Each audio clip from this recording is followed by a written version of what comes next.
Sa isang abalang pabrika sa lungsod, maririnig ang walang humpay na ugong ng mga makina at ang paulit-ulit na hampas ng metal sa metal.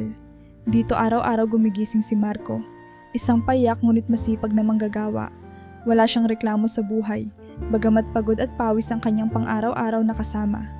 Para sa kanya, ang bawat patak ng kanyang pawis ay isang hakbang palapit sa mas magandang kinabukasan para sa kanyang pamilya.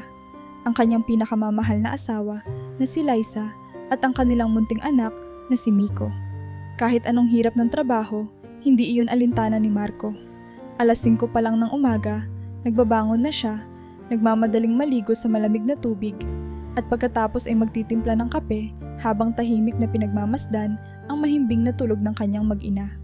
Madalas niyang ginagawang sandali iyon para huminto at lasapin ang isang munting kaligayahan. Ang makita ang tahimik at masayang mukha ni Miko, ang anak niyang 6 na taong gulang na walang kamalay-malay sa hirap ng buhay na tinatahak ng kanyang ama. Bago umalis, magaan niyang hinahalikan si Liza sa noo. Minsan ay nagigising ito, ngingiti ng bahagya, saka babalikan ang pagtulog. Hindi na niya ito ginising ng husto. Alam niyang madalas itong napapagod sa pag-aalaga kay Miko. Palaging ipinagmamalaki ni Marco ang asawa niya. Sa kabila ng hirap ng buhay, nananatili itong maasikaso at mapagmahal. O iyon ang alam niya. Mula sa kanilang maliit na inuupahang apartment sa gilid ng lungsod, naglalakad siya patungo sa pabrika. Mahigit 20 minuto ang biyahe, pero sanay na siya sa ganitong pagod. Pagsapit sa pabrika, agad siyang sumasali sa linya ng mga manggagawa. Inihahanda ang sarili sa maghapong pagpapatakbo ng makina, pagbubuhat ng mabibigat na materyales, at pakikisama sa kapwa-trabahador. Madalas siyang kinikilala bilang isa sa pinakamasisipag. Hindi siya nagkukulang sa disiplina at hindi siya sumasama sa mga reklamador na kapwa niya manggagawa. Para kay Marco, mas mahalaga ang tiyaga kaysa reklamo. Sa kabila ng maliit na sahod, hindi siya nagrereklamo, hindi siya maluho. Ang sahod niya, sa pagkain lang at pangangailangan ng pamilya na pupunta. Pagdating ng sweldo, ang una niyang ginagawa ay bumili ng gatas at laruan para kay Miko at kaunting paboritong pagkain ni Liza. Kahit mahigpit sa budget, sinisikap niyang ibigay ang kahit kaunting kaligayahan sa kanyang mag-ina. Sa tuwing uuwi siya, madalas siyang pagod. Masakit ang katawan, mabigat ang isip. Pero sa kabila nito, hindi niya ito pinapahalata kay Liza at kay Miko. Sa halip, ngingiti siya at yayakapin ang anak niya, sabay papagalitan ng pabiro, "Aba, baka lumaki kang hindi mo na ako kilala ha?" At tatawa si Miko habang sumasampa sa kanya. Tuwing Sabado, ginagawa niyang espesyal ang araw para sa pamilya. Kung hindi sila naglalakad-lakad sa palengke, naglalaro naman sila ni Miko sa may playground. Habang pinapanood niya itong tumatakbo at tumatawa, lumilingon siya kay Liza, na abala sa pagtingin sa kanyang cellphone. Madalas niyang sinasabi sa sarili na baka pagod lang ito o kaya'y abala lang sa mga kaibigan nito. Ngunit minsan, may nararamdaman siyang pangamba, isang pakiramdam na hindi niya maipaliwanag.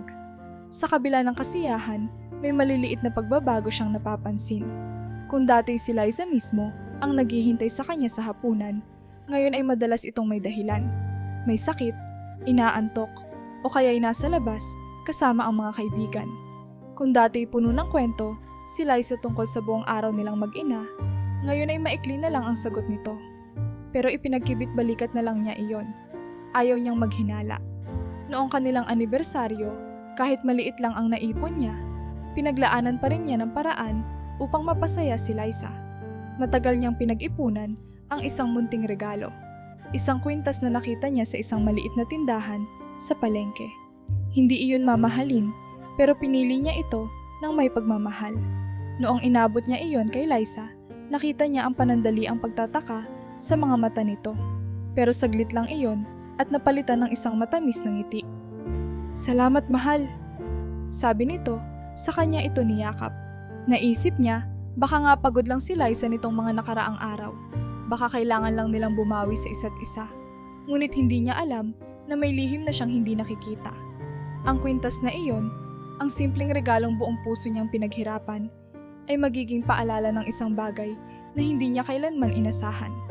At hindi niya alam na ang pinakaiiwasang hinala ay isa ng katotohanan na unti-unting magpapaguho sa mundong matagal niyang binuo. Pagod na pagod si Marco ng gabing iyon. Katulad ng dati, galing siya sa isang buong araw ng trabaho sa pabrika. Pawisan, mabigat ang hakbang, ngunit may bahagyang kasabikan na umuwi. Iyon ang laging nagpapalakas ng loob niya sa kabila ng matinding pagod. Ang ideya na sa dulo ng araw, may naghihintay sa kanyang tahanan. May mag-iisang tasang kape, may maliit na hapunan, at higit sa lahat, may yakap mula kay Miko na laging nakatingkayod sa pintuan, nag-aabang sa kanyang pagdating. Ngunit sa gabing ito, hindi sumalubong si Miko. Hindi bumukas ang pinto kahit anong katok niya. Wala rin si Liza na madalas ay sumisilip mula sa maliit nilang bintana. Sa halip, ang tanging bumati sa kanya ay isang nakakabinging katahimikan. Mabigat ang dibdib niyang tinulak ang pinto. Hindi ito nakalak. Agad siyang pumasok sa loob, ngunit sa sandaling iyon, naramdaman niyang may mali. Walang tao. Walang tunog ng telebisyon. Wala ang paboritong teddy bear ni Miko sa sofa. Wala ang amoy ng nilulutong ulam ni Liza. Walang kahit ano. At sa kanyang pagkabigla, wala na ring halos gamit sa bahay. Parang tinamaan ng matinding hangin ang dibdib ni Marco. Napalunok siya, hindi pa rin lubos na nauunawaan ang kanyang nakikita. Nanginginig ang kanyang kamay habang isa-isang binuksan ang mga aparador. Wala nang mga damit ni Liza. Walang kahit anong gamit ni Miko. Maging ang kanilang family picture na dating nakasabit sa dingding ay wala na rin. Hanggang sa mapansin niya ang isang puting sobre sa lamesa. Nanginginig ang kamay niyang kinuha ito at dahan-dahang binuksan. Isang sulat ang nakapaloob at sa mismong unang mga salita pa lang, bumagsak ang kanyang mundo. Marco, hindi na kita mahal. Alam kong matagal mo nang napapansin na hindi na ako masaya. Ayoko nang ipagpatuloy pa ito. May iba na akong kasama. Wala ka nang dapat hanapin sa amin. Ituring mo na lang na tapos na tayo. Tumigil ang mundo niya sa pagbasa sa mga linyang iyon. Walang paggalaw, walang tunog, para siyang nabingi. Para bang may matinding puwersang humila sa kanyang dibdib, nag-uumpisang durugin ito mula sa loob. Paulit-ulit niyang binasa ang sulat, umaasang mali lang ang kanyang nabasa. Umaasang isang biro lang ito, isang bangungot na pwede niyang pagmulatan anumang sandali. Ngunit kahit anong pilit niya, ang katotohanan ay nasa harapan niya. Iniwan siya ng asawa niya. Hindi lang basta iniwan, kinuha pati ang anak nilang si Miko. Parang nabuwal si Marco sa inuupuan niyang silya, nakatitig sa kawalan. Hindi niya alam kung ilang minuto siyang nanatili roon, nakayuko, hinahawakan ang sulat na parang isang kutsilyong paulit-ulit siyang hinihiwa. Sino? Sino ang taong sinasabi ni Liza? Sino ang lalaking sumira sa kanilang pamilya at sa kanya naalala? Greg. Halos lumipad ang kanyang isipan pabalik sa mga nakalipas na buwan. Ang dating kaibigang si Greg, kasamahan niya sa trabaho, madalas nilang kasamang lumalabas sa inuman. Ang lalaking minsang ipinagmamalaki niya bilang isang tunay na kaibigan. Ngunit ng mga nakaraang buwan, napansin niyang unti-unting lumalayo ito sa kanya. Hindi na ito lumalapit kapag nagkakausap sila sa trabaho. Hindi na rin siya inaaya sa kahit anong paglabas. At higit sa lahat, ilang beses na rin niyang nahuling may malagkit na tingin ito kay Liza noon. Greg. Si Greg ang sumira sa kanya. Duguan ang kanyang puso sa pagtanggap ng katotohanan. Sa isang iglap, nawala ang lahat sa kanya. Mabilis siyang tumayo, halos natapilok, habang patakbong lumabas ng bahay. Wala siyang ibang iniisip kundi hanapin ang mag-ina niya. Tumakbo siya sa mga kalsadang madilim na. Hindi alintana ang mga taong napapalingon sa kanya. Pumunta siya sa mga kakilala ni Liza, kumatok sa bahay ng kanyang biyenan, sumubok sa mga posibleng pinuntahan nila. Ngunit lahat ay wala. Wala siyang makitang bakas ng kanyang mag-ina. Ilang beses siyang bumalik sa dati nilang bahay, umaasang baka bumalik si Liza. Baka nagkamali siya. Baka isang masamang biro lang ito. Ngunit bawat gabi, pareho ang kanyang nadatnan. Walang laman, walang pamilya, at isang katahimikang nagpapalakas ng dagundong sa kanyang puso. Ang mga sumunod na araw ay nagdaan sa isang malabong ulap para kay Marco. Wala na siyang ganang bumalik sa trabaho. Hindi niya kayang pumasok sa pabrika nang alam niyang nasa loob din si Greg, ang lalaking sumira sa kanyang pamilya. Unti-unti, nagsimulang malugmok si Marco sa matinding lungkot. Hindi niya namamalayan kung gaano katagal siyang nakaupo sa madilim na kwarto. Minsan, Gigising siya at hindi na niya maalala kung anong araw na. Hindi na niya iniisip kung kumain siya o hindi. Hindi niya na rin alintana kung malinis pa ang kanyang sarili. Ang tanging bumabalik sa isip niya ay ang alaala ng kanyang anak. Ang tawa ni Miko, ang maliit nitong mga kamay na humahawak sa kanya. Ngunit ngayon, wala na. Minsan ay napapatingin siya sa bote ng alak sa kanyang harapan. Pilit iniisip kung makakalimot ba siya kung iinom siya. Ngunit anong silbi ng pagkalimot? Wala pa ring Miko na babalik sa kanya. At sa ganoong estado, unti-unti siyang nawala. Unti-unting lumayo sa kanya ang mga dating kaibigan. Hindi na siya kinakausap ng mga dating kasamahan niya sa trabaho. Naging estranghero siya sa sariling buhay. Isang taong walang layunin, walang direksyon, walang dahilan para mabuhay. At noon, sa pinakailalim ng kanyang pagkawasak, isang tanong ang paulit-ulit na bumabalik sa kanyang isip. Paano kung wala na talagang natitira para sa akin? Ngunit hindi pa niya alam. Hindi pa niya alam na ang pagkalugmok na ito ay simula pa lang. At higit pa sa sakit ng pagkawala, may mas matinding hinaharap ang kanyang kapalaran. Isang pagkalugmok na higit pa sa kanyang inaakala. Nagising si Marco sa malamig na sahig ng kanyang inuupahang bahay. Isang maliit at sira-sirang apartment sa gilid ng lungsod. Magulo ang paligid, mga bote ng alak, pinagkainan na hindi na niya inabala pang itapon, at mga damit na nagkalat. Hindi niya matandaan kung kailan siya huling naligo o kung kailan siya huling lumabas para sa ibang bagay maliban sa paghahanap kay Miko. Ilang linggo na siyang hindi pumapasok sa trabaho. Minsan, sinusubukan niyang bumangon. Ngunit sa tuwing tatayo siya, parang may mabigat na puwersang humihila sa kanya pabalik sa higaan. Ano pa nga ba ang dahilan para bumangon? Wala na ang pamilya niya. Wala na ang buhay niya. Hindi nagtagal, dumating ang isang araw na kinakatakutan ng sino mang nangungupahan, ang mga taga-kolekta ng renta. Marco, ilang buwan ka nang hindi nagbabayad. Hindi na kita kayang hintayin pa. Matigas na sabi ng may-ari ng paupahan, isang matandang lalaking matagal na niyang kakilala. Nakatayo ito sa harap niya, kasama ang dalawang lalaking mukhang handang itapon siya palabas kung hindi siya agad aalis. Sinubukan niyang makiusap, sinabing bibigyan niya ng paraan. Pero paano? Wala na siyang trabaho, wala siyang pera. Ang ipon niya? Matagal nang naubos sa kahahanap kay Miko. At sa huling pagkakataon, nagmakaawa siya. Bibigyan ko ng paraan. Bigyan mo lang ako ng ilang araw. Anya, pero kahit siya mismo ay walang kasiguraduhan sa kanyang mga salita. Umiling ang may-ari. Wala akong magagawa, Marco. Hindi ko ito charity. Umalis ka na. At gaya ng isang basurang itinapon sa lansangan, pinilit siyang palabasin. Hindi siya lumaban. Wala siyang lakas para makipagtalo. Ang kanyang katawan ay pagod, ang kanyang isip ay tuluyang gumuho, at ang kanyang puso ay wala ng sigla. Dala ang iilang damit na kaya niyang bitbitin, naglakad siya palabas ng apartment na naging tahanan niya sa loob ng maraming taon. Wala siyang ideya kung saan siya pupunta. Ang tanging sigurado siya ay isa siyang palaboy na ngayon, isang taong wala nang matatawag na tahanan. Ang unang gabi sa lansangan ay parang bangungot. Umupo siya sa isang madilim na eskinita, nag-iisa, nakasandal sa isang pader na amoy ihi at nabubulok na basura. Niyakap niya ang sarili, hindi lang para labanan ng ginaw, kundi para kahit paano'y madama pa niyang buhay pa siya. Sa unang pagkakataon sa kanyang buhay, natutunan niyang makahanap ng pagkain mula sa basurahan. Kinilabutan siya sa unang beses niyang isinawsaw ang kamay sa mga pinagbalatan at tirang pagkain, pero gutom ang nagtulak sa kanya. Kailangan niyang mabuhay. Kailangan niyang manatiling buhay para kay Miko. Isang araw, habang nakayuko siya sa isang tambak ng basura, may narinig siyang tawa ng mga lalaki sa likuran niya. Hoy, tingnan niyo to. May bagong pulubi sa teritoryo natin. Sigaw ng isa sa kanila. 3 lalaki, lasing, mukhang walang habas sa pananakit ng iba. Mabilis ang pangyayari.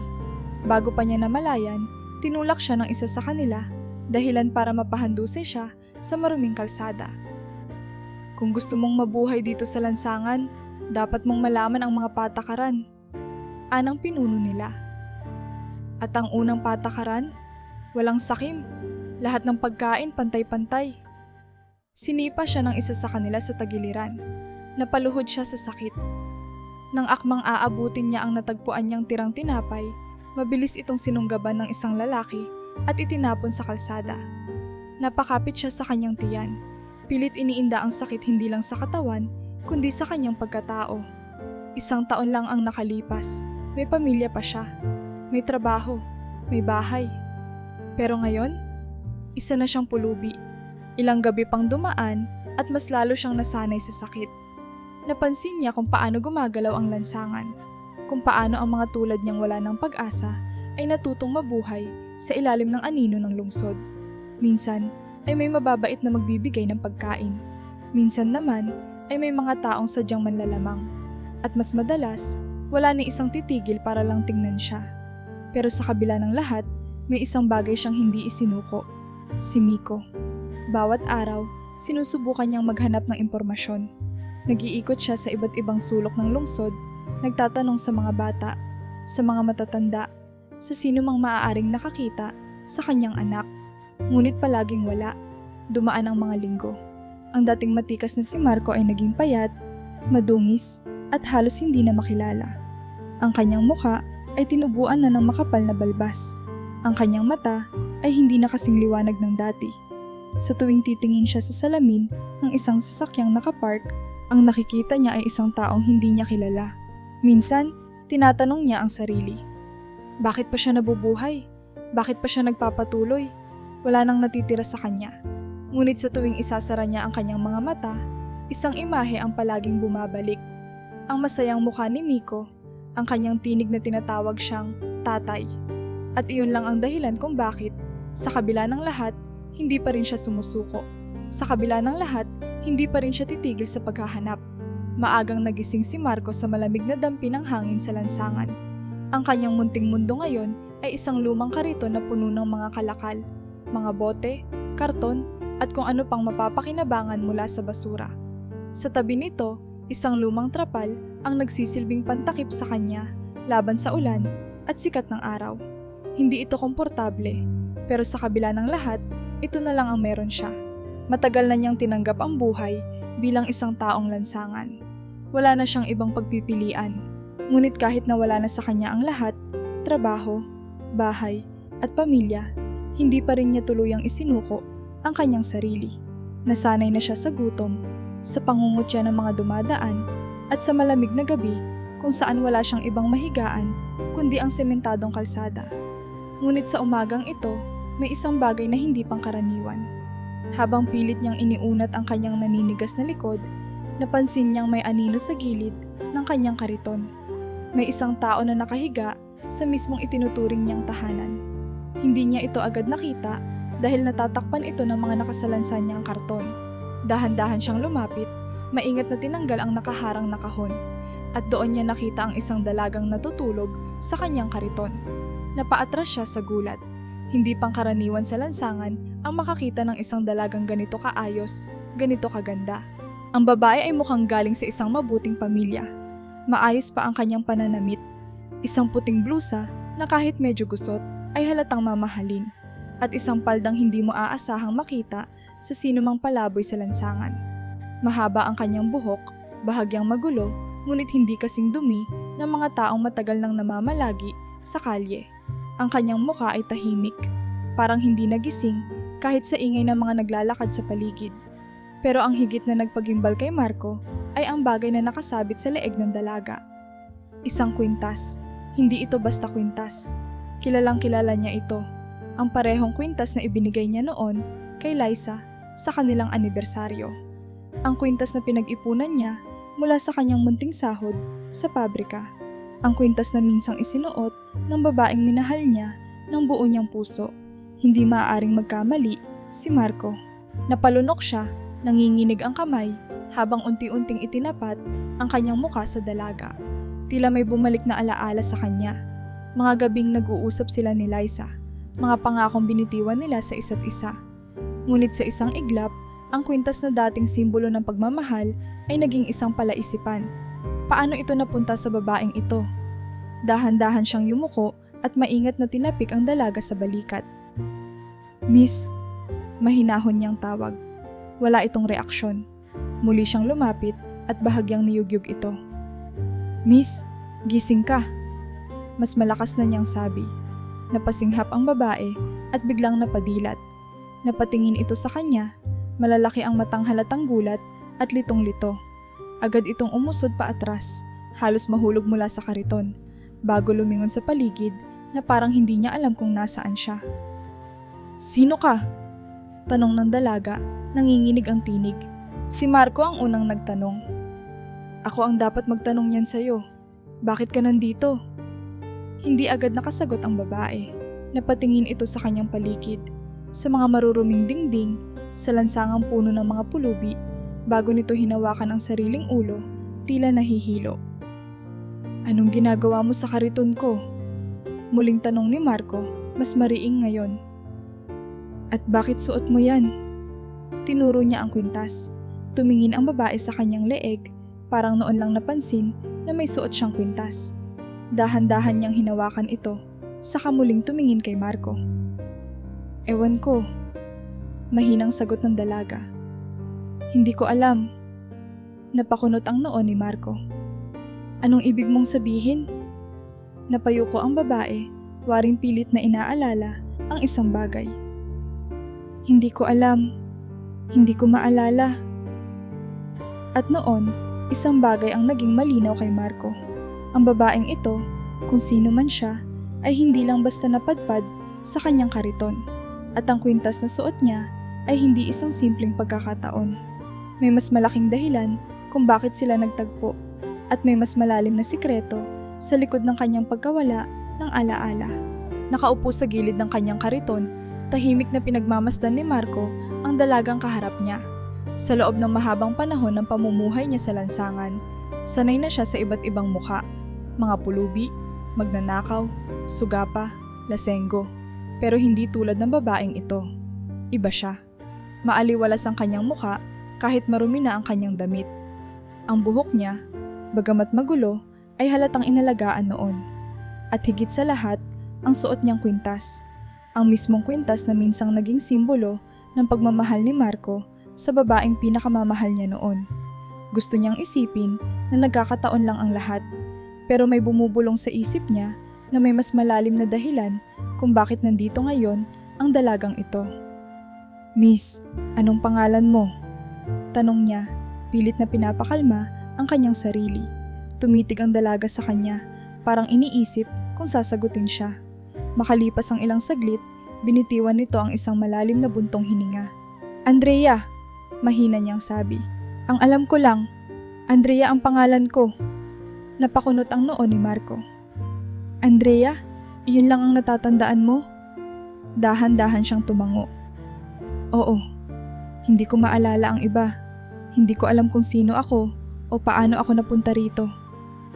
Lalo siyang naguluhan. Paanong hindi niya maalala ang sarili niya? Napatingin siya sa ulo ni Andrea at doon niya napansin ang isang bahagyang sugat sa gilid nito. Hindi na sariwa, pero halatang kamakailan lang naghilom. "Mukhang nasaktan ka." Anya, itinuro ang sugat. Napahawak si Andrea sa kanyang ulo. Parang noon lang niya iyon napansin, at sa ginawa niyang iyon, napangiwi siya, tila may kirot na naramdaman. "Siguro nga," mahina niyang sabi. "Pakiramdam ko may nangyaring hindi maganda, pero hindi ko matandaan kung ano." Dito na nagkaroon ng mas maraming tanong si Marco. Ang isang babaeng tulad niya, halatang galing sa isang maayos na buhay, ay hindi basta-basta matatagpuan sa lansangan, lalo na sa kalagayan niya ngayon. At higit sa lahat, paano niya nakuha ang kwintas na minsang ibinigay niya kay Liza. Pilit niyang tinimpla ang kanyang boses upang hindi halatang bumibigat ang kanyang damdamin. "Andrea, saan mo nakuha yung kwintas?" Tumingin si Andrea sa kanya. Kita sa kanyang mga mata ang matinding pagkalito. "Hindi ko alam." Sagot niya, saka mahigpit na hinawakan ang kwintas na nakasabit sa kanyang leeg. "Sa totoo lang, ngayon ko lang talaga napansin na suot ko ito." Dito nagsimulang lumakas ang kaba ni Marco. Paano kung hindi lang simpleng pagkawala ng alaala ang nangyari kay Andrea? Paano kung may dahilan kung bakit siya natagpuan sa lansangan? Muli niyang tinapunan ng tingin ang kwintas. Isang simpleng gintong pendant, may maliit na ukit sa likod. Dahan-dahan niyang hinawakan ito at sa sandaling iyon, isang bugso ng alaala ang dumaan sa kanyang isipan. Si Liza, nakangiti noong ibinigay niya ang kwintas sa kanya. Si Liza, nakayakap sa kanya, sabay bulong ng, "Salamat mahal." Si Liza, ang babaeng iniwan siya, kinuha ang kanyang anak at hindi na muling nagpakita. Muling bumalik ang sakit sa kanyang dibdib, pero pinigilan niya ang sarili. Hindi niya alam kung may connection ba si Andrea kay Liza, pero isang bagay ang sigurado. Kailangan niyang malaman ang katotohanan. "Hindi mo talaga natatandaan kung paano ka napunta rito?" Tanong niya ulit, mas mahinahon ngayon. Umiling si Andrea, bakas ang frustration sa mukha. "Wala, kahit anong pilit kong alalahanin, parang blanko ang isip ko." Tiningnan siya ni Marco at sa sandaling iyon, may kung anong bumigat sa kanyang dibdib. Hindi niya maintindihan kung bakit, pero pakiramdam niya ay konektado siya sa dalagang ito sa paraang hindi pa niya nauunawaan. Marahil dahil sa kwintas, marahil dahil sa sugat sa kanyang ulo, o marahil dahil pareho silang nawalan ng sarili nilang buhay sa paraang hindi nila maintindihan. Maya-maya, huminga ng malalim si Marco. "Kung hindi mo maalala kung sino ka at paano ka napunta rito, siguro dapat nating alamin."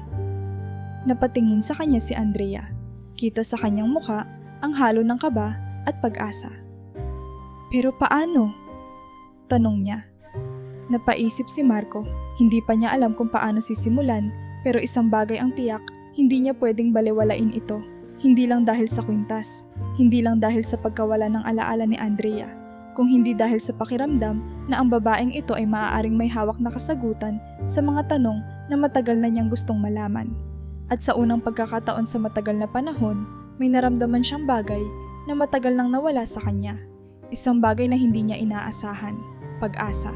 Malamig ang hangin ng gabing iyon. Nakaupo si Marco at si Andrea sa isang sulok ng eskinita. May maliit na lata ng kandilang nag-aalab sa gitna nila. Hindi pa rin makapagdesisyon si Andrea kung anong mararamdaman niya. Takot, pagkalito, o pasasalamat sa lalaking ito na kahit mukhang pagod sa buhay, ay tila mas determinadong alamin ang katotohanan kaysa sa kanya mismo. Tahimik silang dalawa, nakikiramdam sa isa't isa. Mula sa distansya, maririnig ang sigawan ng mga lasing, ang tunog ng mga naglalakad na tila walang pakialam sa kanila. "Hindi mo pa rin natatandaan ang kahit ano?" tanong ni Marco, basag sa katahimikan. Umiling si Andrea, halatang hindi alam ang isasagot. "Wala talaga. Parang may takip ang isipan ko. Hindi ko maalala kung paano ako napunta rito. Pero may kakaibang pakiramdam akong hindi ako dapat narito." Napatingin si Marco sa kanya. May punto siya. Mula sa hitsura niya, halatang hindi siya sanay sa lansangan. Maging ang paraan niya ng pagsasalita ay malinis at pino, na para bang lumaki siya sa isang tahanang malayo sa dumi ng mundo. At ang kwintas, doon pa lang, alam na niyang may mas malaking sikreto sa likod ng lahat ng ito. Biglang may lumapit sa kanila. Isang matandang pulubi, payat, halos wala ng ngipin, at may suot na punit-punit na Amerikana. Dala-dala nito ang isang lumang lata na may konting baryang maingay na gumulong nang lumapit siya. "Pasensya na, iho," mahina nitong sabi, nakatingin kay Marco. "Pero nakita ko kayo kahapon, at nakita ko rin siya noong isang gabi." Itinuro ng matanda si Andrea. Napatayo si Marco, agad na nagising ang kanyang atensyon. "Anong ibig mong sabihin, tatay?" Napatingin si Andrea sa matanda. Kita sa kanyang mukha ang kaba. Huminga ng malalim ang matanda at itinuro ang gilid ng eskinita, patungo sa isang madilim na kalsada. Diyan siya itinapon. May isang itim na sasakyan, lumiko sa madilim na bahagi ng kalye, saka lang binuksan ang pinto. Tapos, may isang lalaking bumaba. Isang mayamang lalaki, halata sa suot. Hindi ko kita ng buo ang muka, pero parang nasa edad 40. Binaba niya ang babaeng yan. Walang malay, tapos basta na lang iniwan. Halos hindi makahinga si Andrea. "Itinapon ako?" Mahina niyang tanong, hindi makapaniwala. Gumuhit ang galit sa mukha ni Marco. "Ibig mong sabihin, may nagtangkang patayin siya?" Tumango ang matanda. "Malamang, akala ko nga patay na siya eh. Pero maya-maya, may dumaan na pulis, Kaya siguro hindi na naituloy ang balak ng lalaking iyon. Pero hindi ko alam kung sino siya o anong dahilan niya. Napahawak si Andrea sa kanyang leeg. Parang unti-unting pumapasok sa kanyang isipan ang posibilidad na hindi lang siya basta naligaw. Maaaring may nagtangkang patayin siya. Tumingin si Marco sa kanya. Andrea, may naaalala ka ba?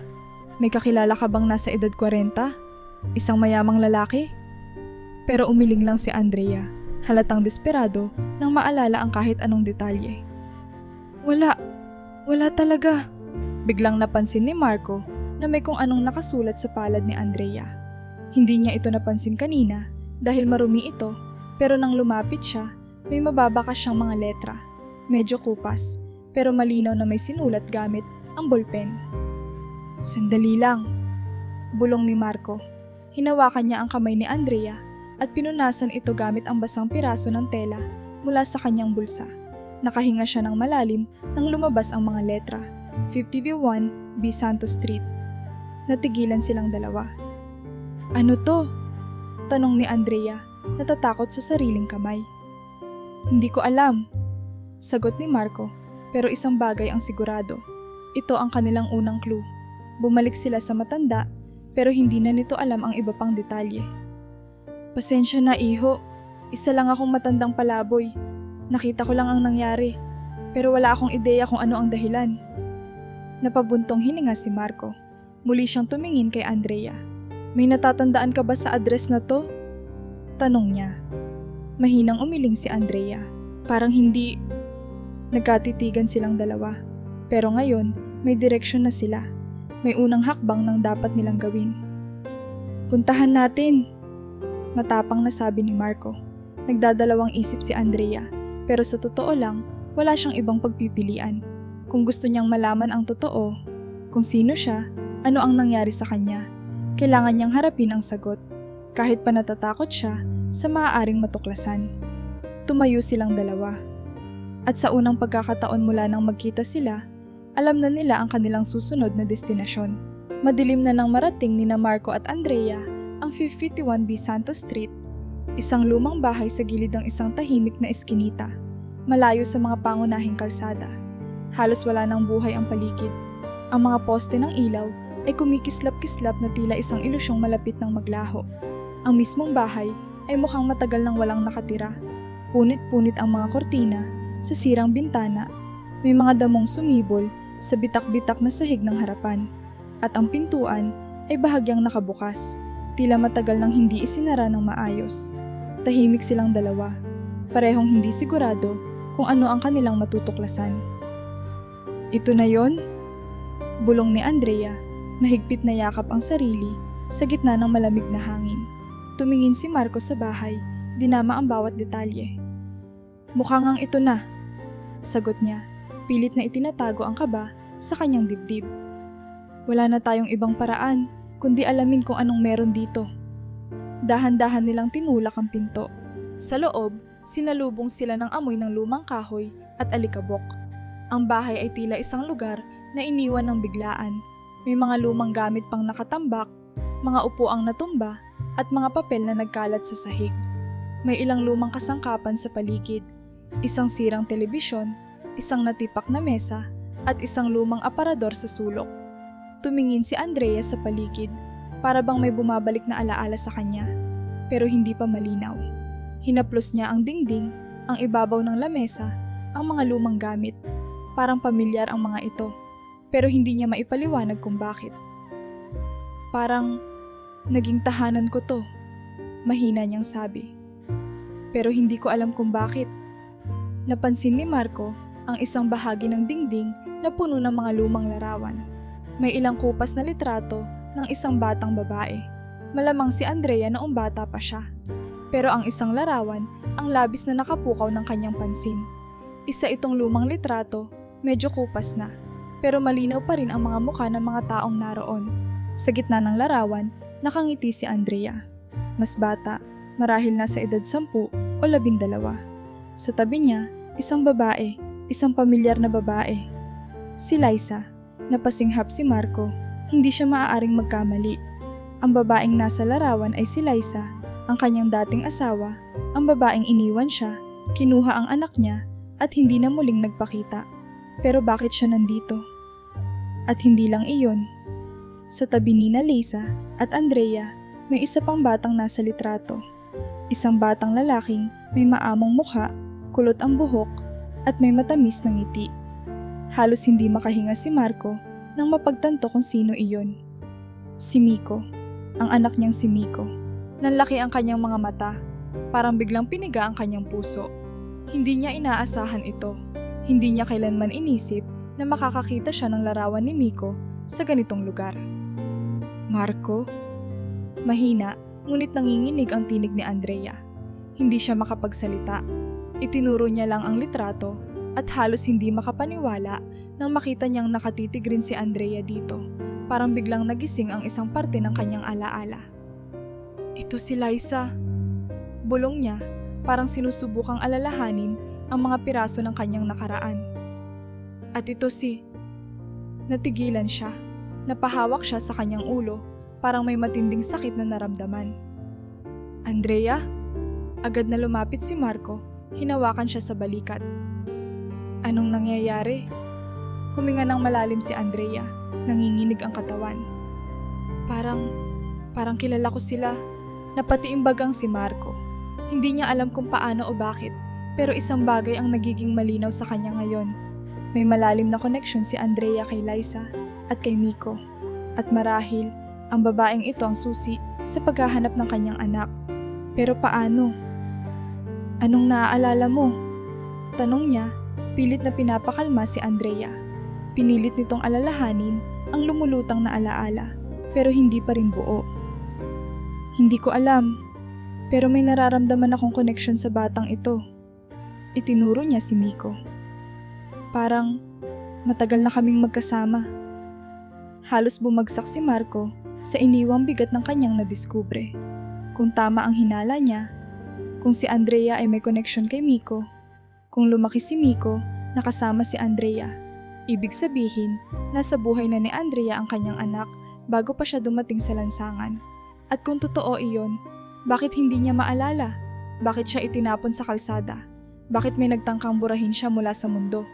At higit sa lahat, nasaan si Miko ngayon? Sa katahimikan ng gabing iyon, alam ni Marco na hindi na siya maaaring umatras. Kailangan niyang alamin ang buong katotohanan, kahit gaano pa ito kasakit. Nanatili sina Marco at Andrea sa lumang bahay sa buong magdamag. Hindi iniinda ang alikabok at lamig ng gabi. Pareho silang walang imik, tila nilulunod pa rin ng bigat ng kanilang natuklasan. Hindi makaalis sa isip ni Marco ang larawan ni Miko kasama si Liza at si Andrea. Paano nangyari na lumaki si Miko sa tabi ni Andrea? Ano ang ginagawa ni Liza sa buhay ng dalaga? At higit sa lahat, nasaan ang kanyang anak ngayon? Alam niyang hindi siya titigil hanggat hindi niya nakukuha ang sagot. Kinaumagahan, napagdesisyonan nilang magtanong-tanong sa mga kapitbahay. Maraming nakatira sa paligid ang matagal nang hindi bumabalik sa bahay na iyon. Pero may isang matandang babae, si Aling Berta, na lumapit sa kanila, halatang nag-aalangan pero tila may gustong sabihin. Pasensya na kung matagal bago ako lumapit. Mahinang sabi nito, iniikot ang tingin sa paligid bago muling ibinaling ang mata kay Andrea. Ngayon lang kita ulit nakita, iha. Akala namin, patay ka na. Nanlaki ang mga mata ni Andrea. Ano pong ibig niyong sabihin? Napabuntong hininga si Aling Berta. Tila nagdadalawang isip pa rin kung dapat niyang ipagpatuloy ang sasabihin. Pero sa huli, bumigay ito at dahan-dahang naupo sa isang sirang bangko sa tabi nila. Ikaw si Andrea. Anya, nakatitig kay Andra na tila sinusuri kung tama ang kanyang sinasabi. Anak ka ni Don Ramon. O, mas tamang sabihin, ikaw ang batang inampun niya at itinuring niyang anak. Napakunot ang noo ni Marco. Inampon? Tumango si Aling Berta. Oo, alam namin yan. Matagal nang pinag-uusapan dito na hindi tunay na anak ni Don Ramon si Andrea. Wala siyang sariling anak, kaya noong napulot niya ang batang ito sa ampunan, inalagaan niya na at itinuring na parang totoo niyang kadugo. Lalong lumalim ang mga tanong sa isipan ni Andrea. Kung hindi ako tunay na anak niya, sino ang totoong pamilya ko? Umiling si Aling Berta. Hindi namin alam, iha. Si Don Ramon lang ang may alam niyan, pero kahit kailan hindi niya ibinunyag sa iba. Tahimik na nagpalitan ng tingin sina Marco at Andrea. Muli, isang piraso ng kanyang pagkatao ang nadiskubre niya, pero mas maraming tanong ang sumulpot. Sino siya noon? Ano ang dahilan kung bakit hindi sinabi sa kanya ang katotohanan? Muling sumingit sa usapan si Marco. At si Miko? Ang batang nasa litrato? Alam niyo ba kung bakit siya kasama ni na Andrea at Liza? Saglit na nag-isip si Aling Berta bago muling nagsalita. Kung tama ang naalala ko, si Don Ramon din ang umampon sa batang iyon. Mga ilang taon na ang nakakaraan, may dinalang bata si Don Ramon sa bahay na to. Sabi niya, inabandon na raw siya ng ina. Walang nagtanong kung sino ang nanay, pero alam kong hindi siya kadugo ni Don Ramon. Ang alam ko lang, itinuring niyang parang totoong anak yung bata. Napatiimbagang si Marco. Alam niyang si Liza ang tinutukoy ng matanda. Iniwan nito si Miko para sa bagong buhay kasama si Greg. Pero bakit kay Don Ramon?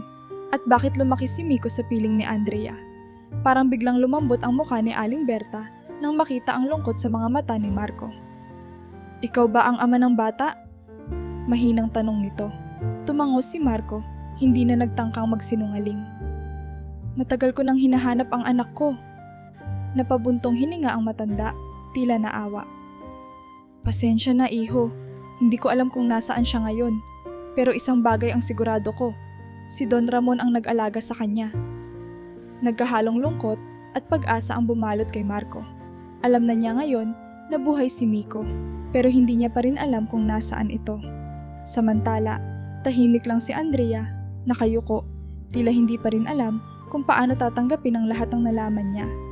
Parang may nawawala sa kanya, pero hindi niya matandaan kung ano. Aling Berta, muling tanong ni Marco. Si Don Ramon ba ang dahilan kung bakit nawala si Andrea? Ang matanda ay natigilan, nag-alinlangan sa sagot. Hindi ko alam, iho, pero isang tao ang sigurado kung may kinalaman sa pagkawala niya. Napalunok si Marco. Sino? Si Greg. Halos hindi makahinga si Marco sa narinig. Si Greg, ang dating kaibigan niya, ang lalaking inagaw ang asawa niya. May kinalaman sa pagkawala ni Andrea? Paanong? Hindi ko alam ang buong detalye. Sagot ni Aling Berta. Pero bago nawala si Andrea, ilang beses ko nang nakitang dumadalaw si Greg kay Don Ramon. Parang may pinag-uusapan silang mahalaga, pero hindi namin alam kung ano. At pagkatapos, bigla na lang nawala si Andrea. Marami ang naghinala, pero walang gustong magsalita. Ilang linggo pa lang, napabalitang namatay si Don Ramon.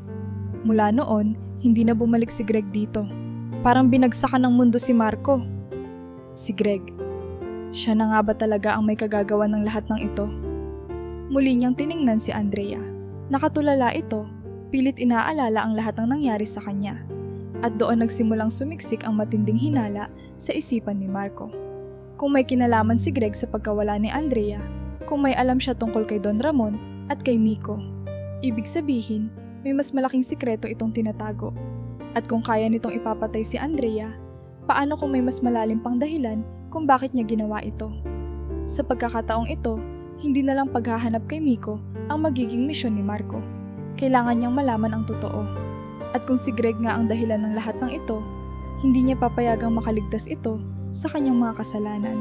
Isang linggo ang lumipas matapos matuklasan ni Marco at Andrea ang lumang bahay ni Don Ramon at ang larawan ni Miko. Mula noon, hindi na siya tinantanan ng mga tanong na bumabagabag sa kanyang isipan. Kung si Don Ramon ang nagpalaki kay Miko, bakit hindi niya ito mahagilap ngayon? At kung si Greg ay may kinalaman sa pagkawala ni Andrea, ano naman ang naging papel ni Liza sa lahat ng ito? Alam niyang hindi siya titigil hanggat hindi niya nakikita si Liza. At doon, isang hindi inaasahang pagkakataon ang nagdala sa kanya sa sagot na matagal na niyang hinahanap. Nasa isang mataong kalsada si Marco nang mapansin niyang maraming tao ang nakatambay sa harap ng isang mamahaling restaurant sa Makati. Isang bagong bukas na fine dining restaurant, maraming naka-business attire at mayayaman ang pumapasok at lumalabas. Habang naglalakad siya, isang pamilyar na tinig ang umaling-awngaw mula sa loob ng establishmento. Isang halakhak, isang tinig na minsang nagpapatibok sa puso niya, ngunit ngayon ay parang tinig sa kanyang dibdib. Dahan-dahan siyang lumingon at napako ang kanyang tingin sa loob ng restaurant, sa isang table na may 2 tao. Si Liza, nakapula itong bestida, may suot na mamahaling alahas at halatang nag-e-enjoy sa kanyang masaganang buhay. Hawak nito ang isang baso ng mamahaling alak habang nakangiti sa lalaking kaharap niya. At ang lalaking iyon ay si Greg. Biglang sumikip ang dibdib ni Marco. Parang biglang bumagsak ang buong mundo sa kanya sa muling pagkikita nila. Ilang taon na ang lumipas mula noong araw na iniwan siya ni Liza at kinuha si Miko. At ngayong nakita niya ulit ito, wala ni katiting na bakas ng pagsisisi o lungkot sa mukha nito. Kung hindi niya alam ang buong kwento, maiisip niyang isa itong babaeng walang inaalalang responsibilidad. Walang anak na iniwan, walang asawang pinagkanulo. Nakatayo lang siya sa harap ng restaurant. Pinagmamasdan si Liza habang ang mga nakaraang sugat ay muling bumuka sa kanyang puso. At parang may isang hindi maipaliwanag na koneksyon. Biglang lumingon si Liza at natigilan. Nagtagpo ang kanilang mga mata. Sa isang iglap, parang bumagal ang mundo. Nanlaki ang mata ni Liza at sa unang sandali, akala ni Marco na magpapakita ito ng lungkot o pagsisisi. Pero hindi. Ang unang dumaan sa mukha ni Liza ay takot. Mabilis nitong tinanggal ang ngiti sa labi, parang hindi makapaniwala sa kanyang nakita. Hawak pa rin ang baso ng alak, nanginginig ang kamay nito. At bago pa man makalapit si Marco sa kanya, bumaling ito kay Greg. Bumulong ng kung anong hindi niya narinig at mabilis na tumayo. "Liza!" Tawag ni Marco, pero hindi na ito lumingon. Nagmadali itong lumabas ng restaurant. Hindi na inintindi ang mga taong nakatingin sa kanya. Tila wala na itong pakialam kung sino ang makakita sa kanya. Ang importante lang ay makaalis siya bago makalapit si Marco. Pero hindi papayag si Marco na matakasan siya nito. Mabilis siyang tumakbo, sinundan si Liza palabas ng restaurant at papunta sa isang mas tahimik na kalsada. "Liza, huminto ka!" Sigaw niya, pero nagpatuloy lang ito sa paglalakad. Mabilis, para bang natatakot na marinig ang mga salitang matagal na niyang iniiwasan. Hinabol niya ito hanggang sa isang sulok ng parking lot at nang mat-corner niya ito, lumingon ito sa kanya. Hindi na galit ang nasa mata niya, kundi takot at pagkabalisa. "Marco, anong ginagawa mo rito?" Tanong ni Liza, halos hindi makatingin ng diretso sa kanya. Huminga ng malalim si Marco, pilit na pinipigilan ang emosyon. "Ako dapat ang magtanong niyan, Liza. Nasaan si Miko?" Napatingin ito sa ibang direksyon, halatang iniiwasan ang tanong. "Marco, hindi ko alam kung bakit ka nandito, pero dapat hindi mo na hinahanap ang nakaraan. Matagal nang tapos ang lahat sa atin." "Tapos na? Tapos na?" Muntik na siyang matawa sa sakit ng sinabi nito. "Iniwan mo ako, kinuha mo si Miko. Tapos ngayon sasabihin mo sa akin na tapos na. Alam mo ba kung anong pinagdaanan ko dahil sa'yo?" Napakapit si Liza sa kanyang handbag, halatang hindi sigurado kung paano niya sasagutin iyon. Pero si Marco ay hindi pa titinag. "Anong ginawa mo sa anak ko, Liza? Bakit mo siya iniwan? At bakit lumaki siyang kasama ni Andrea? Bakit nasa litrato ka kasama siya?" Pagkarinig sa pangalang Andrea, biglang nanlamig ang mukha ni Liza. Napaatras ito, parang mas lumakas ang takot sa kanya. "At bakit ka natatakot ngayon, Liza?" Tanong ni Marco, tila unti-unti nang nabubuo ang mga sagot sa kanyang isipan. Halos hindi makasagot si Liza, pero isang bagay ang naging malinaw kay Marco. May itinatago ito, at ang sikreto niyang iyon ang dahilan kung bakit bigla itong umalis kanina. Muling tumingin si Marco sa kanya, mas matalim na ngayon. "Ano ang kinalaman mo sa pagkawala ni Andrea? At anong papel ni Greg sa lahat ng to?" Napakapit si Liza sa kanyang handbag ng mas mahigpit at saka mabilis na sumakay sa isang mamahaling kotse na nakaabang sa parking lot. Bago pa man siya masundan ni Marco, pinaharurot na nito ang sasakyan, iniwan siyang mag-isa sa gitna ng kalsada. Pero bago tuluyang nawala sa kanyang paningin ang kotse, isang huling sulyap ang nakita niya sa mata ni Liza. Takot. At doon niya napagtanto, hindi lang kasalanan ng pagtataksil ang tinatakasan ni Liza. May mas malaking sikreto pa siyang tinatago. At kung ano man iyon, alam niyang may kinalaman iyon sa pagkawala ni Miko at sa tangkang pagpatay kay Andrea. Habang nakatayo siya sa gitna ng lansangan, unti-unting lumalim ang kanyang hinala. At sa pagkakataong ito, hindi na siya titigil hanggat hindi niya nalalaman ang buong katotohanan. Hindi tumigil si Marco sa paghahanap ng sagot matapos niyang makita si Liza at makita ang takot sa mga mata nito. Alam niyang may mas malalim pang lihim na bumabalot sa kanyang dating asawa, kay Greg, at sa pagkawala ni Miko. At ngayong nalaman niyang si Greg ay may kinalaman sa pagkawala ni Andrea, mas lumalim ang kanyang paniniwalang hindi lang basta pagtataksil ang dahilan ng pagkasira ng kanyang pamilya.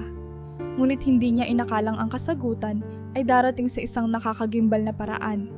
Gabi na at tahimik silang nakaupo ni Andrea sa isang lumang abandonadong gusali na pansamantala nilang tinutuluyan. Mula nang malaman nilang may nagtatangkang pumatay kay Andrea, hindi na sila bumalik sa lansangan kung saan madali silang mahahanap. Sa loob ng ilang araw, tahimik nilang pinag-iisipan kung paano sila makakahanap ng sagot. Ngunit sa gabing iyon, may kakaibang nangyari kay Andrea. Nagsimula siyang pawisan kahit malamig ang paligid. Nanginginig siya, hawak ang kanyang ulo, parang may kung anong bumabalik sa kanyang isipan na hindi niya kayang tiisin. Andrea, ayos ka lang ba? Tanong ni Marco, halatang nag-aalala. Napapikit si Andrea at hinigpitan ang hawak sa kanyang ulo. Parang may bumabalik sa isip ko. Nanlaki ang mata ni Marco. Anong bumabalik? Naglabas ng malalim na hininga si Andrea. Tila sinasakal ng sariling alaala. Si Greg, siya ang nagtangkang ipapatay ako. Napapitik sa galit si Marco. Ano? Napatayo si Andrea, namumutla. Naalala ko na. Alam ko na kung bakit ako nawalan ng alaala. Halos hindi makahinga si Marco sa pagkagulat, ngunit hinayaan niyang ipagpatuloy ni Andrea ang kanyang sinasabi. Si Greg, hindi lang siya isang ordinaryong negosyante. Isa siyang leader ng sindikato. Anya, halatang nanginginig pa rin. Ang grupo niya ay sangkot sa human trafficking. Nagbebenta sila ng mga bata, babae, kahit sinong mahina at walang laban. Halos tumigil ang puso ni Marco sa narinig. At si Miko, pinagpatuloy ni Andrea kasabay ng pangingilid ng luha sa kanyang mga mata. Nasa kanila siya. Halos mabingi si Marco sa sariling puso na tila bumagsak sa kanyang dibdib. Paano nangyari to? Tanong niya, halos hindi makapaniwala. Pumikit si Andrea, muling sinusubukang alalahanin ang lahat. Naaalala ko na, ilang buwan bago ako nawala, nakatanggap ako ng impormasyon tungkol kay Greg. May isang lalaking nagtangkang ilantad ang negosyo niya sa trafficking. Nalaman kong may warehouse sila kung saan nila ikinukulong ang mga batang kinikidnap nila. Isa na roon si Miko. Sinubukan kong iligtas siya. Halos sumabog ang utak ni Marco sa narinig. Hindi niya maipaliwanag kung anong emosyon ang dumaloy sa kanyang katawan. Galit, takot, panghihinayang, lahat ng ito ay bumagsak sa kanya ng isang bagsakan. Nakita kita sa litrato kasama si Miko. Bulong niya, nanganganinag ang boses. Ibig sabihin, matagal mo na siyang kasama? Tumango si Andrea, hawak ang sarili, tila nilalamig sa takot sa kanyang mga alaala. Mahal na mahal ni Don Ramon si Miko. Noong iniwan siya ni Liza, siya ang nag-alaga sa kanya. Tinuring namin siyang pamilya. Parang pinutol ang paghinga ni Marco nang marinig niya ang sinabi ni Andrea. Ibig mong sabihin, iniwan talaga ni Liza ang anak namin? Tumango ulit si Andrea, pero ngayon halatang may pangamba siya sa kanyang mukha. Hindi lang basta iniwan, Marco. Ngayon ko lang naalala. Si Liza, bahagi siya ng sindikato ni Greg. Nanlaki ang mata ni Marco. Ano? Siya ang naging tulay ni Greg sa maraming kasunduan sa human trafficking. Isa siya sa mga nagdadala ng mga bata sa sindikato. At isa sa mga batang iyon, si Miko. Sa sandaling iyon, parang sinakal si Marco ng sarili niyang galit. Hindi niya akalaing ang babaeng minsan niyang minahal, ang inakala niyang ina ng kanyang anak, ay may ganoong kasamaan sa kanyang puso. Hindi niya akalaing ipagpapalit siya ni Liza Hindi lang kay Greg, kundi sa isang madilim na mundong ikinapahamak ng kanilang anak.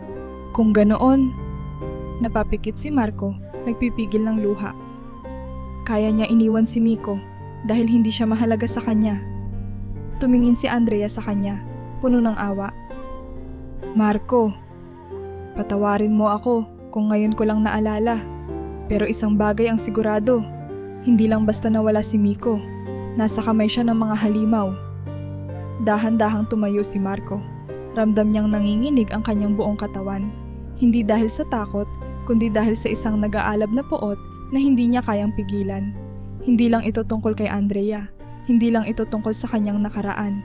Ito ay tungkol sa kanyang anak, isang batang inosente, isang batang nawalay sa kanya, hindi lang dahil sa pagtataksil, kundi dahil sa kasakiman ng mga halimaw na walang puso. At ngayong alam na niya ang totoo, hindi na siya mag-aaksaya ng oras. Saan nila dinala si Miko? Tanong niya kay Andrea. Huminga ng malalim ang dalaga. May natatandaan akong isang warehouse. Doon sila nagtatago ng mga bata bago sila ipadala sa ibang bansa. Mabilis na tumayo si Marco, ang kanyang kamaong nakatikom sa matinding galit. Kung ganoon, pupuntahan natin iyon. Kukunin natin si Miko. Nag-aalangan si Andrea. Marco, hindi tayo basta-basta makakapasok sa teritoryo nila. Marami silang bantay at siguradong armado sila. Ngunit hindi na niya alintana ang panganib. Ninakaw nila ang buhay ko. Mariing sabi ni Marco. At ngayon, babawiin ko ang anak ko kahit anong mangyari. Alam niyang delikado ang gagawin nila. Alam niyang maaaring ito na ang pinakadelikadong laban sa kanyang buhay. Ngunit ito rin ang laban na hindi niya maaaring talikuran. Dahil kung hindi niya maililigtas si Miko ngayon, baka tuluyan na siyang mawala sa kanya at walang puwang ang kabiguan sa misyon niyang ito. Naglalakad si Marco at Andrea sa madilim na eskinita. Bawat hakbang ay puno ng kaba at pangamba. Alam nilang anumang sandali ay maaaring may umatake sa kanila. Mula nang matuklasan nila ang buong katotohanan na si Greg ay leader ng isang sindikatong nangunguha ng mga bata para ipagbili at si Miko ay isa sa mga biktima, hindi na sila maaaring umatras. Ang tanging misyon nila ngayon, iligtas si Miko bago mahuli ang lahat. Ngunit alam din nilang hindi ito magiging madali. Narito lang sila. Isang sigaw ang pumunit sa katahimikan ng gabi. Agad na lumingon si Marco at nakita niyang may 3 armadong lalaki na tumatakbo patungo sa kanila. Mga tauhan ni Greg. Alam nilang nalaman na ni Greg na buhay pa si Andrea at natuklasan nila ang kanyang sikreto. Ngayon, gagawin ng sindikato ang lahat para burahin sila bago pa sila makapagbigay ng ebidensya sa pulisya. Takbo, Andrea! Sigaw ni Marco. Mabilis silang nagmadali, sumuot sa masisikip na eskinita, dumaan sa madilim na alleyways kung saan hindi agad sila makikita. Alam ni Marco na kung magpapatuloy silang tumakbo sa kalsada, madali silang maaabutan. Kailangan nilang magtago. Napansin niya ang isang abandonadong gusali sa kanilang harapan. Mabilis niyang hinila si Andrea papasok. Sa loob, madilim at amoy-amag ang paligid. Ang dating pabrika ay mistulang isang multong estruktura, puno ng sirang kagamitan, basag na bintana at mga lumang kahon na pinaglipasan na ng panahon. Dali-dali silang pumasok sa isang sulok, nagkubli sa likod ng isang lumang makina. Naririnig nila ang mga yabag ng mga lalaking humahabol sa kanila. Sigurado akong dito sila pumasok. Anang isang tinig, nagpalitan ng tingin sina Marco at Andrea. Alam nilang wala silang armas, wala silang proteksyon, at kung mahuli sila, hindi na sila makakalabas ng buhay. Mabilis silang gumapang patungo sa kabilang bahagi ng gusali. Kailangan nilang makahanap ng ibang lagusan bago pa sila mapalibutan. Maya-maya, isang malaking tunog ang pumailan lang sa loob, isang putok ng baril. Bagsak ang isang kahoy na nasa kanilang harapan, dahilan upang makita sila ng isa sa mga tauhan ni Greg. Narito sila! Sigaw ng lalaki. Wala nang oras para magtago. Wala nang oras para mag-isip. Hinila ni Marco si Andrea at buong bilis silang tumakbo palabas ng pabrika. Hindi na nila alintana ang mga putok ng baril na umalingaw-ngaw sa paligid. Alam nilang isang maling galaw lang ay katapusan na nila. Nang marating nila ang kalsada, nakita nilang may isang van na nakaabang sa di kalayuan. Hindi na kailangang tanungin pa. Alam nilang isa iyon sa mga sasakyan ng sindikato. At kung nasaan ang sindikato, nandoon si Miko. Dahan-dahan silang lumapit sa van, nagtatago sa mga anino ng gabi. May dalawang lalaking nakabantay sa may pinto, parehong may dalang baril. Kailangang magkaroon sila ng plano. Tingin mo kaya mo silang iligaw? Bulong ni Marco kay Andrea. Huminga ng malalim si Andrea at tumango. Bibigyan kita ng oras. Hanapin mo si Miko. Bago pa siya makapigil, biglang lumabas si Andrea mula sa kanyang pinagtataguan at sumigaw. Nandito ako! Patayin niyo ako kung gusto niyo! Nagulat ang mga lalaki at agad na hinabol si Andrea. Eksaktong sandali rin iyon na ginamit ni Marco upang dumaan sa kabilang gilid ng van at makapasok sa warehouse na nasa likod nito. Sa loob, halos hindi siya makahinga sa nakita niya. Maraming bata. May ilan sa kanila ay mukhang bagong kuha lamang. Umiiyak, nanginginig sa takot, hindi alam kung anong mangyayari sa kanila. Ang iba ay mukhang matagal nang nakakulong, lupaypay, tila nawalan na ng pag-asa. At doon, sa pinakadulong bahagi ng warehouse, nakatali sa isang upuan, si Miko. Halos lumukso ang puso ni Marco sa sobrang kaba. Hindi siya maaaring magkamali. Ang anak niya, ang matagal niyang hinanap, nasa harapan niya na. Miko! Bulong niya habang mabilis na lumapit. Nag-angat ng tingin ang bata, maputla at halatang gutom. Pero nang makita siya nito, biglang nagningning ang mga mata nito. Tatay! Nagmadali si Marco, nakalasin ang mga tali ni Miko. Anak, nandito na ako. Hindi na kita iiwan. Ngunit bago pa siya makalayo, isang malakas na tinig ang pumuno sa warehouse. Napakagaling mo, Marco! Napalingon siya at doon, sa may pinto, nakatayo si Greg, may hawak na baril, nakangiti ng mapanlinlang. Akala mo makakatakas ka? Dahan-dahang tumayo si Marco, tinatakpan ng anak niya mula sa panganib. Greg, hayaan mo na kaming umalis. Hindi mo na kailangan pang ipagpatuloy to. Tumawa si Greg, puno ng panunuya. At ano? Magpapakalat kayo ng ebidensya laban sa akin? Hayaan kong pabagsakin mo ang imperyo ko. Hindi kita hahayaang mabuhay, Marco. Itinaas niya ang baril at itinutok kay Marco. Ngunit bago pa niya maputok ito, isang putok ng baril ang umaling-angaw sa warehouse. Tumama ang bala sa balikat ni Greg. Napaigtad ito, natumba at napasigaw sa sakit. Napalingon si Marco at doon niya nakita si Andrea, hawak ang isang baril. Mukhang nakuha niya ito mula sa isa sa mga tauhan ni Greg. Nanginginig ang kanyang kamay, pero hindi nawala ang matalim na galit sa kanyang mukha. Para sa lahat ng batang sinira mo. Anya, saka muling ipinutok ang baril. Tumama ito sa dibdib ni Greg. Isang malakas na ungol ang lumabas sa kanyang bibig bago siya tuluyang bumagsak. Nakahinga ng malalim si Marco. Sa wakas, ang taong sumira sa kanilang buhay ay wala na. Sa labas, dumating ang mga pulis. Tinulungan sila ng isang dating kakilala ni Andrea sa gobyerno upang mahuli ang sindikato. Habang nagkakagulo ang mga tauhan ng batas, dahan-dahang lumuhod si Marco at niyakap si Miko. Anak, tapos na. Ligtas ka na. Mahigpit na niyakap siya ni Miko, umiiyak. Pero sa pagkakataong ito, hindi na dahil sa takot, kundi sa wakas, naramdaman niya ulit ang init ng yakap ng kanyang ama. Sa unang pagkakataon, bumalik ang liwanag sa buhay ni Marco.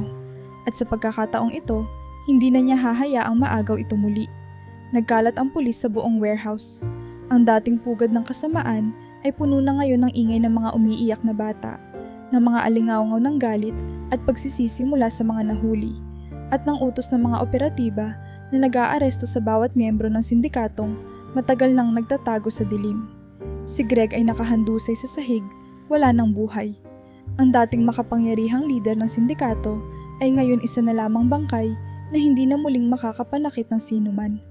Sa tabi nito, isa-isang tinutugis ng mga pulis ang mga tauhan niya, pinupusasan at isinasakay sa mga mobile. Pero si Marco, wala nang pakialam sa kaguluhan sa paligid. Ang tanging mahalaga sa kanya ay ang batang yakap-yakap niya, ang anak niyang si Miko. Anak, ligtas ka na. Bulong niya habang mahigpit na hinahawakan ang munting katawan ng kanyang anak. Si Miko ay hindi pa rin makapaniwala. Mahigpit niyang niyakap ang ama at sa unang pagkakataon, naramdaman niya ang seguridad na matagal na niyang hindi nadama. Napahikbi siya, hinayaan ang sarili niyang umiyak sa dibdib ng kanyang ama. Akala ko hindi mo na ako makikita, Tay. Bulong ni Miko, nanginginig ang boses. Napapikit si Marco, pilit na pinipigilan ang pagluha. Hinding-hindi kita hininto sa paghahanap, anak. Hinding-hindi kita iiwan. Sa tabi nila, si Andrea ay nakatayo pa rin, hawak ang baril na ginamit niya upang tapusin ang buhay ni Greg. Nanginginig ang kanyang kamay, pero sa loob-loob niya, alam niyang ginawa niya ang tama. Isang malaking parte ng kanyang nakaraan ang bumalik sa kanya. Ang sakit, ang takot, at ang dahilan kung bakit siya muntik nang mapatay. Isang pulis ang lumapit sa kanila, isang babaeng opisyal na halatang may awtoridad. Ligtas na kayo. Kayo ba ang biktima ng sindikatong ito? Tumango si Andrea. Ako po si Andrea. Matagal na akong nawawala. Isa ako sa mga tinarget ng grupong ito. Tumingin ang babaeng pulis kay Marco at Miko. At kayo po? Tumango si Marco, mas mahigpit na hinawakan ang kanyang anak. Ako si Marco. Ang batang ito ay ang anak kong kinidnap nila. Nagkaroon ng bahagyang katahimikan bago ngumiti ang babaeng opisyal. Wala na kayong dapat ikatakot. Ang bangungot na to ay tapos na. Kinabukasan, bumalita sa buong lungsod ang pagsalakay sa sindikato. Lahat ng media outlets ay nag-uunahan sa pagbabalita ng malagim na operasyon ng mga kriminal na matagal nang nagtatago sa likod ng mga negosyo. At sa isa pang hindi inaasahang pangyayari, nahuli si Liza. Matapos mahuli ang mga tauhan ni Greg, isinunod ng mga pulis ang pagsalakay sa ibang konektado sa sindikato. Isa sa mga unang nahuli ay si Liza, ang babaeng minsan ay minahal ni Marco. Ngunit ngayoy isa na lamang kriminal sa harap ng batas. Nakaposas siya habang inilalabas ng isang mamahaling kondo sa lungsod. Nakapaligid ang mga mamamahayag, kinukunan ng litrato, ang isang dating mukhang disente pero ngayoy wala nang natitira sa kanyang dating alindog. Liza, anong masasabi mo sa mga akusasyon sa'yo? Sigaw ng isang reporter. Totoo bang parte ka ng human trafficking syndicate? Hindi sumagot si Liza. Nanginginig siya, hindi alam kung paano haharapin ang mundo. At sa dulo ng kalsada, sa gitna ng nagmamasid na mga tao, naroon si Marco. Tahimik siyang nakatingin kay Liza. Nagtagpo ang kanilang mga mata. Mula sa dati niyang asawa, walang lumabas na salita, walang paliwanag. Pero sa kanyang mukha, nakita ni Marco ang isang bagay na hindi niya kailanman inasahan mula sa babaeng minsang inakala niyang magiging katuwang niya habang buhay, pagsisisi. Ngunit huli na para doon. Mula sa di kalayuan, nakita ni Marco kung paano isinakay si Liza sa sasakyan ng pulis. At sa sandaling iyon, tuluyan niyang binitiwan ang lahat ng natitirang alaala niya rito. Tapos na ang kwento nila. Sa isa pang investigasyon, nalaman ni Andrea ang buong katotohanan tungkol sa kanyang ama-amahan na si Don Ramon. Ayon sa mga pulis, isa rin pala itong naging target ng sindikato. Sa kagustuhan niyang iligtas ang mga batang nadadamay sa ilegal na operasyon ni Greg, sinubukan niyang ipagtanggol si Miko at Andrea, pero sa huli, siya mismo ang naging biktima. Pinatay nila siya. Mahina ngunit matatag na sabi ni Andrea nang marinig ang resulta ng investigasyon. Pinatay nila siya dahil pilit siyang lumalaban. Hinawakan ni Marco ang kanyang balikat. Hindi na sayang ang ginawa niya, Andrea. Nailigtas niya si Miko noon at dahil sa'yo, nakalaya tayo ngayon. Sa unang pagkakataon, nakita ni Marco ang isang tunay na ngiti sa mukha ng dalaga. Isang ngiti ng pagsisimula, hindi ng pagtatapos. Sa huling bahagi ng operasyon, na-rescue ang mahigit 20 bata mula sa kamay ng sindikato. Mga batang muntik ng ibenta, muntik nang mawala sa kanilang mga pamilya. Habang pinapanood ni Marco ang isa-isang pagsagip sa kanila, hindi niya maiwasang makita ang sarili niya kay Miko. Isang batang inalis sa kanyang tahanan, kinuha ang kanyang inosensya, at inilagay sa isang mundo na hindi dapat maranasan ng sinuman. At noon, alam niyang hindi ito matatapos dito. Hindi pwedeng ganito lang to, sabi niya kay Andrea habang pinapanood nila ang mga batang inilalabas mula sa warehouse. Anong ibig mong sabihin? Tanong ni Andrea. Tumingin si Marco sa kanya, may bagong sigla sa kanyang mata.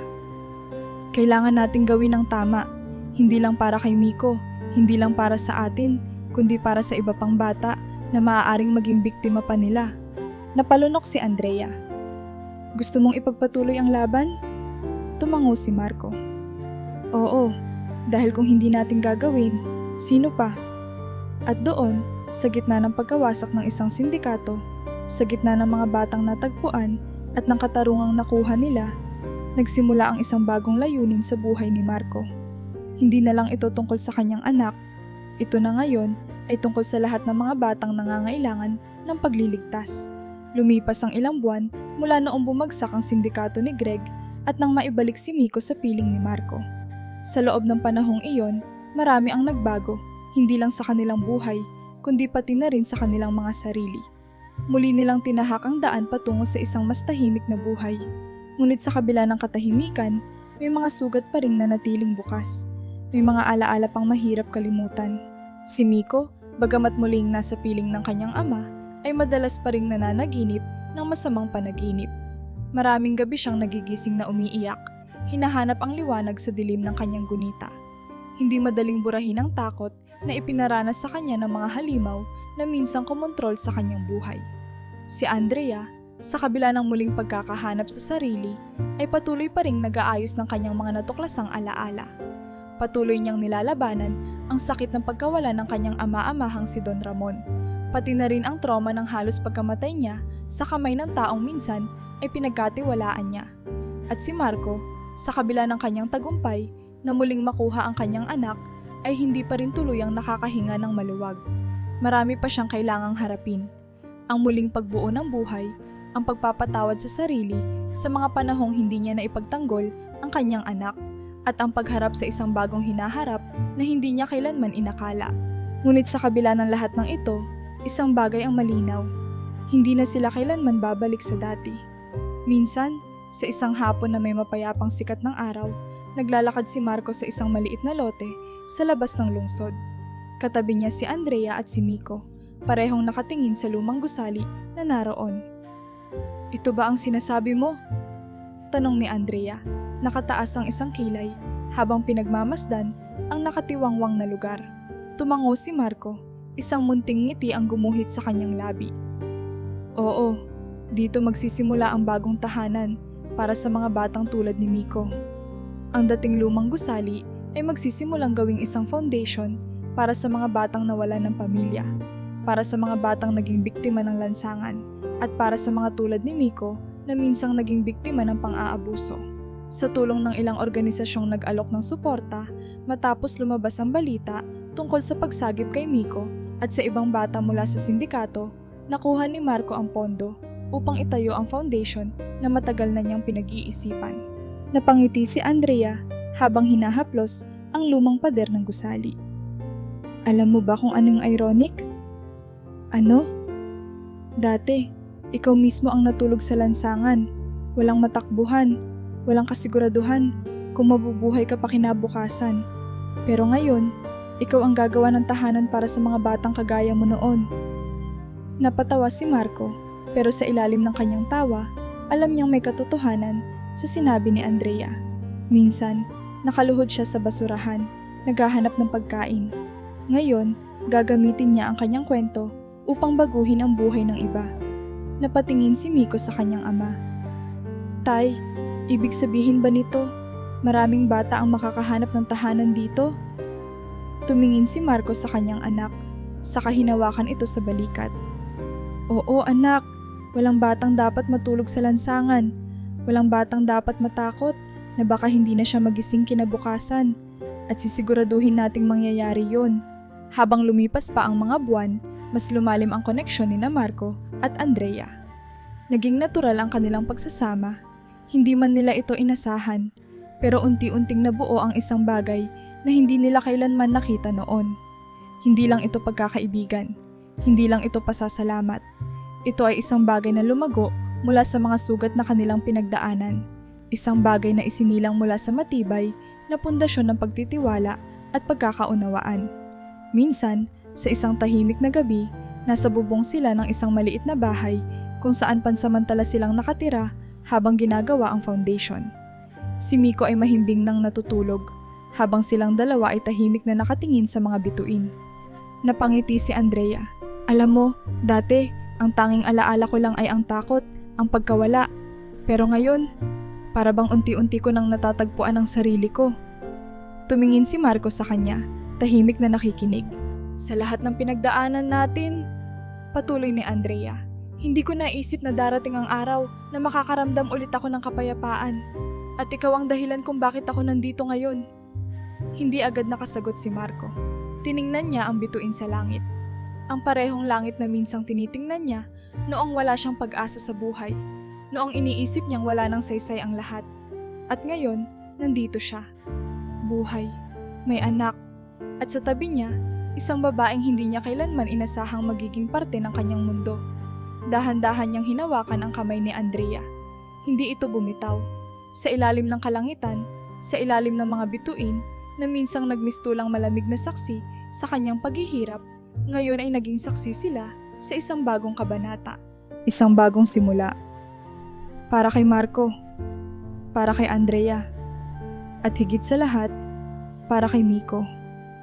Hindi man nila mabubura ang nakaraan, ngunit sa kanilang harapan ay isang bagong landas, isang bagong pagkakataon upang mabuo ang isang pamilya na hindi binuo ng dugo, kundi ng pagmamahal at pagpili sa isa't isa. At sa gabing iyon, sa unang pagkakataon sa mahabang panahon, hindi lang pag-asa ang naramdaman ni Marco. Naramdaman niya ang isang bagay na akala niya ay matagal nang nawala sa kanya, kaligayahan.